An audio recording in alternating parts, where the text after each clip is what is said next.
So, last topic, because we're actually overdue already. Acids and bases, mainly acids, okay? So, to begin, I'm just gonna tell you some of the basics. Aha, get it? Acids, basics, nice. Basics about acids and bases, okay? So the first one, you have a pH scale, and it goes from 1 all the way to 14. And in the middle is our little friend called water. It's very neutral. So 1 is very acidic, B is very basic. Much like the dress of this young lady over here. No, just kidding, you look wonderful, meine Dame. Okay. So, this is the basic of how acidic something is, okay? But it does not necessarily mean that something is a strong acid or a weak acid, because I'm just want to mention it. There's something called the acid constant, and this determines if something is strong or weak. You can calculate it, and you can see if it's around or if it's more than about 4.75, then it's a weak base, okay? But not very important. Mainly remember pH scale. Low number, acidic. High number, up to 14, basic. Bases are also very dangerous, but usually when we think about like burning and disintegrating and stuff, we think about acids. But if you have like some very, very strong soap at home, a very basic solution, you can also get hurt. Usually not, because they don't make it that strong, but theoretically, okay? Then there are organic bases, organic acids, organic and inorganic. We could have, oh my god, I'm completely butchering spelling here. Inorganic, okay? So, we have the organic one, which just means in there is carbon. Carbon, if some molecule has carbon in it, that's basically organic. We have a lot of carbon. Humans are organic. Plants are organic. Most of our food is hopefully organic. Inorganic just means no carbon, okay? There are different acids. We could have a whole nother lecture if something cares about it, because some inorganic strong acids are actually not as dangerous for us as organic weak acids. And that's because of the reaction with the carbon. But if you guys are interested, we can do another one about that. But I just want you to know, organic means you have carbon. We are organic. We have a lot of carbon atoms and molecules with carbon in it.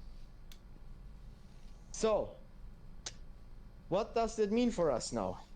We have a very, very strong acid. It's called piranha. Piranha, I think that's how you spell it, solution. Okay?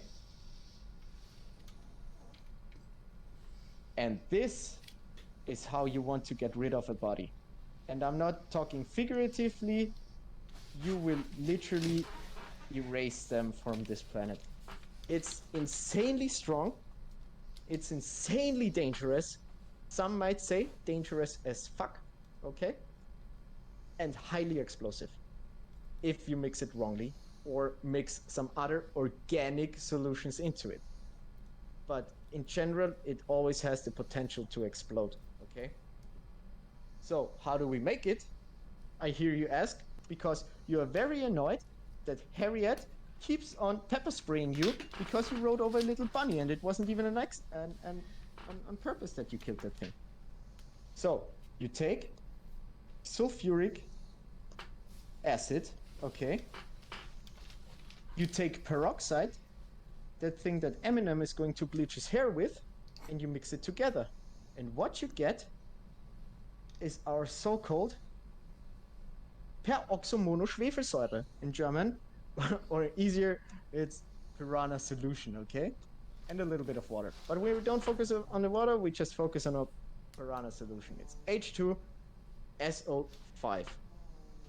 If anybody is interested in Piranha solution, I really recommend looking it up because there are some really fun things to learn about that, okay? But I'm just gonna tell you how Piranha solution reacts. An acid wants to give electrons away, okay? Yes, somebody had a question. Yes. Is piranha solution typically legal in most like You administrative? can't just buy it. You cannot buy it. Nobody will ever sell you Piranha solution. You will have to make it yourself. I But thought so. the ingredients are legal. If you study chemistry and I think, especially like if you have a PhD and you work in a lab, you usually get, at least in Europe, a certain card, which will allow you to buy certain acids and bases and components, and you can easily make it then. All right. So Piranha solution is not hard to make. I think you use like 3 parts sulfuric acid, 1 part peroxide, and then you're good. You have very strong, very aggressive, very violent Piranha solution. Yeah, that doesn't sound too hard to make at all. Thank you, Albert Einstein. No, it's very easy. Yes, So- tell us how to make the quote-unquote dangerous as fuck solution. Yes, exactly. Because as I said, imagine this: you're going around. Oh, it's all right, boy. It's all right, my man. Just imagine this: you're on a bounty, okay? And suddenly you kill him, and the sheriff doesn't want him anymore. What do? You can't run around with a corpse. No, you throw him to the next pair of pigs. But now the guest house lady sees you, and you have another witness. No, forget about all of that. You just buy those 2 ingredients, you make your solution, and bathe this motherfucker in there until he's gone. And I'm literally talking about gone, because acids want to give electrons away. And this acid is so reactive, if you put meat in there, okay? We did this back at college. Our professor made Piranha solution, put in a rat that he caught in his basement. He used to catch rats from his basement and bring them into class to specifically show this. He put it in there. We can draw it up, so I can kind of show you how it went. So this is the beaker, this is the Piranha solution, and there was like a little rat or mouse, a little dead rat or mouse, yes? And he threw it in there. And what happened was, the whole thing started bubbling like crazy. It started getting hot, it showed steam, and it turned all black. And it was insane. It almost spilled over. And he kept it in there until everything calmed down, and for the rest of the lesson, which was like an hour and a half maybe. Okay?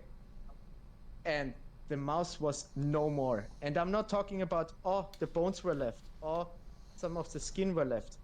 I'm literally talking about the solution. He put some peroxide in again to clear it up, was almost clear again.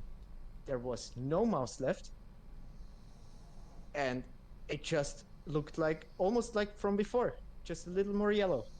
So what's happening is Piranha solution is very aggressive to everything organic. If you want to get rid of clothes, put it in Piranha solution, because every carbon, or if you want to get rid of a body, obviously, if you put any carbon in there, it's going to turn it into CO2. So let's say you put a body in there, which is basically carbon, a bunch of carbon molecules. Every single carbon molecule will get broken down and turned into CO2. He's going to literally vaporize. Most of his body is going to turn into gas.